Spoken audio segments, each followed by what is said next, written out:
আসসালামু আলাইকুম। আজকের ভিডিওটি অত্যন্ত গুরুত্বপূর্ণ এবং সংবেদনশীল একটি বিষয়। আমরা আলোচনা করব প্রাদেশিক সিস্টেম কিভাবে বাংলাদেশ রাষ্ট্রকে ধ্বংসের দিকে নিয়ে যেতে পারে। বাংলাদেশ একটি এককেন্দ্রিক রাষ্ট্র হিসাবে গঠিত, যেখানে প্রশাসনিক কার্যক্রম কেন্দ্রীয় সরকারের মাধ্যমে পরিচালিত হয়। কিন্তু কিছু মহল থেকে প্রদেশ সিস্টেম বা ফেডারেল সিস্টেম চাপিয়ে দেওয়ার চেষ্টা চলছে। এই ভিডিওটিতে আমরা জানবো কেন প্রদেশ সিস্টেম বাংলাদেশের জন্য বিপজ্জনক, এর পিছনের কারণগুলো কি এবং এটি কিভাবে আমাদের রাষ্ট্রীয় কাঠামোকে ধ্বংস করতে পারে। রাজনীতি অঙ্গনের নানান ইতিহাস ও তথ্য পেতে আমাদের চ্যানেলটি সাবস্ক্রাইব করে বেল বাটনটি প্রেস করে রাখুন। প্রদেশ সিস্টেম বা ফেডারেল সিস্টেম হলো এমন একটি শাসন ব্যবস্থা যেখানে একটি দেশের কয়েকটি স্বায়ত্তশাসিত প্রদেশে ভাগ করা হয়। প্রতিটি প্রদেশের নিজস্ব সরকার, আইন এবং প্রশাসনিক কাঠামো থাকে। এই সিস্টেমে কেন্দ্রীয় সরকারের ক্ষমতা সীমিত থাকে এবং প্রদেশগুলোতে অনেক ক্ষেত্রে স্বাধীনভাবে কাজ করে। উদাহরণস্বরূপ ভারত, মার্কিন যুক্তরাষ্ট্র এবং কানাডা ফেডারেল সিস্টেম অনুসরণ করে। কিন্তু বাংলাদেশের মতো ছোট এবং জনবহুল দেশে এই সিস্টেম কিভাবে কাজ করবে এটি নিয়ে অনেক প্রশ্ন আছে। বাংলাদেশের ভৌগোলিক আকার, জনসংখ্যার ঘনত্ব এবং অর্থনৈতিক অবস্থা ফেডারেল সিস্টেমের জন্য উপযুক্ত নয়। বাংলাদেশের প্রদেশ সিস্টেম চাপিয়ে দেওয়ার পিছনের কারণ: কিছু আন্তর্জাতিক শক্তি এবং সংস্থা বাংলাদেশকে দুর্বল করতে চায়। তারা মনে করে প্রদেশ সিস্টেম চাপিয়ে দিলে বাংলাদেশের কেন্দ্রীয় সরকার দুর্বল হবে এবং দেশটি ভেঙে টুকরো টুকরো হয়ে যাবে। বাংলাদেশের কিছু গোষ্ঠী আঞ্চলিক বিভাজন তৈরি করতে চায়। তারা মনে করে প্রদেশ সিস্টেম চালু হলে তারা নিজের এলাকায় স্বাধীনভাবে শাসন করতে পারবে।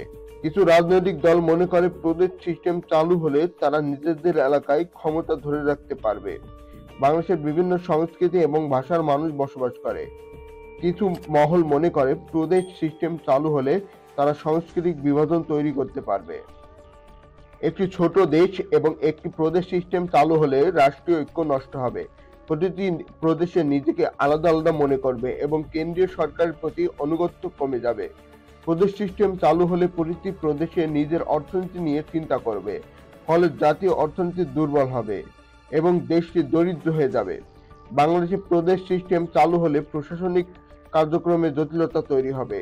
প্রতিটি প্রদেশের নিজস্ব সরকার এবং আইন থাকবে, ফলে কেন্দ্রীয় সরকারের নিয়ন্ত্রণ কমে যাবে। বাংলাদেশে বিভিন্ন ধর্মের ও সম্প্রদায়ের মানুষ বাস করে। প্রদেশ সিস্টেম চালু হলে সাম্প্রদায়িক বিভাজন তৈরি হবে এবং দেশটি ভেঙে টুকরো টুকরো হয়ে যাবে। কিছু আন্তর্জাতিক শক্তি বাংলাদেশকে দুর্বল করতে চায়।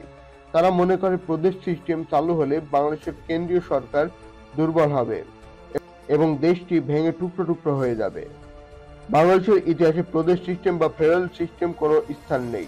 1971 সালে বাংলাদেশ স্বাধীন হয়েছিল এবং একটি এককেন্দ্রিক রাষ্ট্র হিসাবে। বাংলাদেশের সংবিধানে প্রদেশ সিস্টেমের কোনো উল্লেখ নেই। বাংলাদেশের জনগণ প্রদেশ সিস্টেম চায় না, তারা একটি শক্তিশালী কেন্দ্রীয় সরকার চায় যা দেশকে ঐক্যবদ্ধ রাখবে। বাংলাদেশের ইতিহাস প্রদেশ সিস্টেম বা ফেডারেল সিস্টেম কোনো স্থান নেই। প্রদেশ সিস্টেমের বিরুদ্ধে জনমত গঠন করা অত্যন্ত গুরুত্বপূর্ণ। আমরা সবচেয়ে সচেতন হতে হবে এবং এই সিস্টেমের বিপদ সম্পর্কে জানতে হবে। আমাদের মনে রাখতে হবে যে বাংলাদেশের একটি ছোট দেশ এবং এখানে প্রদেশ সিস্টেম চালু হলে দেশটি ভেঙে টুকরো টুকরো হয়ে যাবে। আমরা সবাই একসাথে কাজ করতে করতে বাংলাদেশে একটি ঐক্য সংহতি রক্ষা করতে হবে। আমরা জানলাম প্রদেশ সিস্টেমের পিছনে কি কি কারণ কাজ করে এবং এটি কিভাবে আমাদের রাষ্ট্রীয় কাঠামোকে ধ্বংস করতে পারে। আমাদের সবাই সচেতন হতে হবে এবং বাংলাদেশের ঐক্য এবং সংহতি রক্ষা করতে হবে।